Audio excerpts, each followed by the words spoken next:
Good morning, ladies and gentlemen.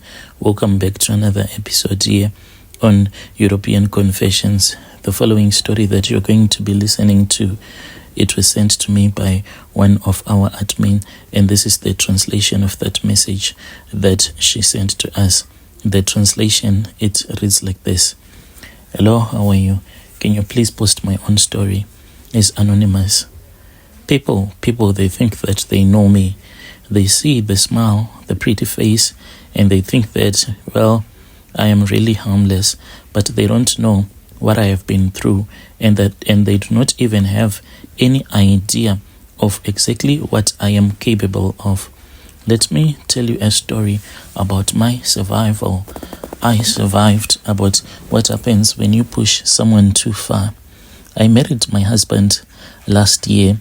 The only sin that his family thought that I had committed was coming out of the location and not being as rich as they were. He's a wealthy man, a well-respected man with a very beautiful house in a quiet upscale black suburb. I was thrilled at first when I started dating him. Quickly I realized that there was something that was missing at home. The wife, she was lazy in bed.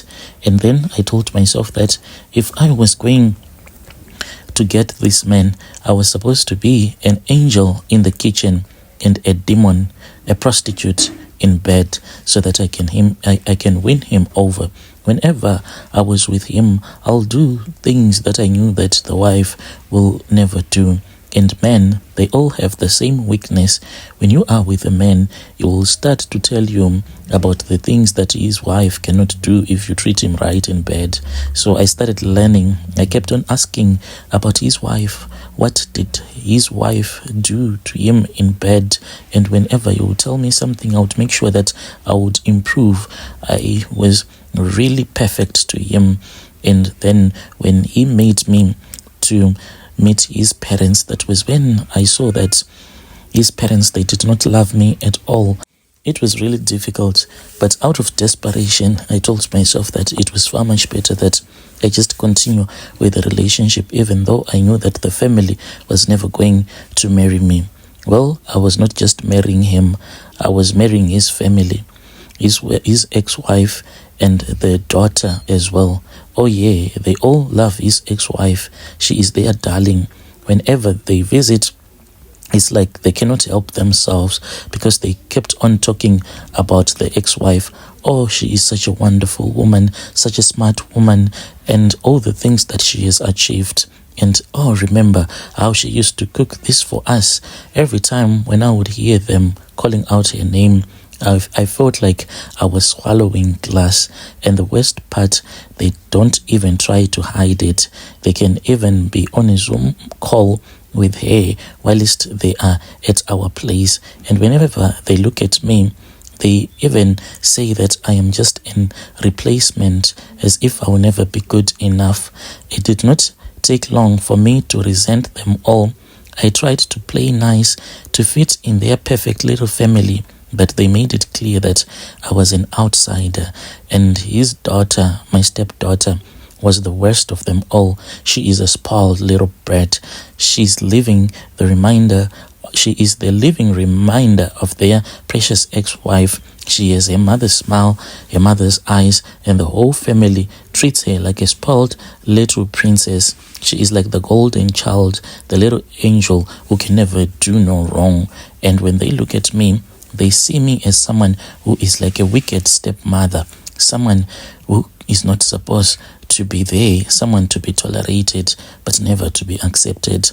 So as for me, I was not about to be pushed aside in my own home. No, I knew that to survive, I had to take control. And if that meant getting a little creative, I said, so be it. Back in the location, I had some connections. Yeah, I have connections. I know people who deal with the sangomas, especially those women that use love potions. The first charm that I used was simple but effective. It was through my cousin, and she knew this other sangoma who was staying in the place where she was renting at. She invited me there, and when I went there, That was when I was then given some black powder, some animal bones, and some herbs. Those herbs, they smelled like rot and decay. And I was told by the Sangoma that as it was under her bed, those charms were going to poison her dreams and to weaken her body, to drain her spirit before we start the real job of bewitching her. She'll start to have nightmares and she would even want to return back to her mom. But that was only the start.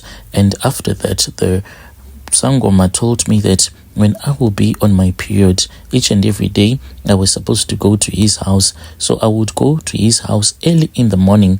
I would wake up without even brushing my teeth or anything, not even removing the sanitary pad. I'll go straight to the Sangoma's house, and then I'll be given a bucket of cold water, and then I will have to remove the sanitary pad that I'll be wearing throughout the night. And then I would hand it over to the Sangoma's wife. She would go and give it to her husband. Then I'll start to wash myself with that cold water. Then I'll put on a new pad, and then they would give me some of the water that I was supposed to return with back home, and then I had to mix it with the water sometimes that she would have to drink and cooking for her when she will be returning back from school.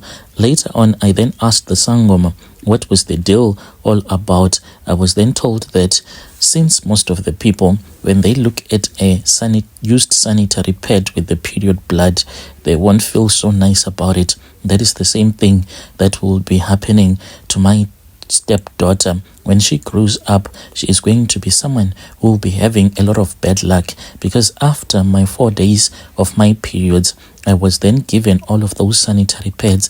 I was told them to soak them in water overnight, and I did that. I was then told the next morning that I had to take her clothes as well as her underwears and soak them in that water mixed with my sanitary pad. So I did everything that the Sangoma had told me. Later in the evening, I was told that I had to wash them, and then I had to let them dry, not to iron them, and then just replace them in my stepdaughter's spare bedroom. I did that, and after I was done, I went outside and I left them on the washing line. Next morning, I took them when they were dry and I packed them. I had told my maid that she's not supposed to touch them, and I packed them, and my stepdaughter, she started wearing them. And by her wearing them, it means that she will be someone who will be hated and who won't be liked, the same way that we act when we see period blood. That is what people will be doing to her. No one will like her. No man would want to be that close to her. They would only want to sleep with her once, and after that, the relationship will be done. I was then given another doll, a voodoo doll, that I was told to keep. So I have this voodoo doll in my bedroom. I was told that once this girl is all grown up, if it ever happens that she starts to talk about the way that her life is not going right, if she makes that mistake of trying to go to church, there is a needle that I was given, and this needle is always supposed to be kept in the dark. I am supposed to stab the doll using that needle so that she can die. For the Sangoma told me that he has since connected me to all the bad luck that is happening to her, and if it happens that she goes and get prayed for, it might act as if it is a go back to send a prayer, and then all of those things that would have been happening to her, they will come to me and my daughter. Dear listeners, right there was a message that was sent to me by one of our admin who helped us with this translation. Strange things indeed they do happen in this world.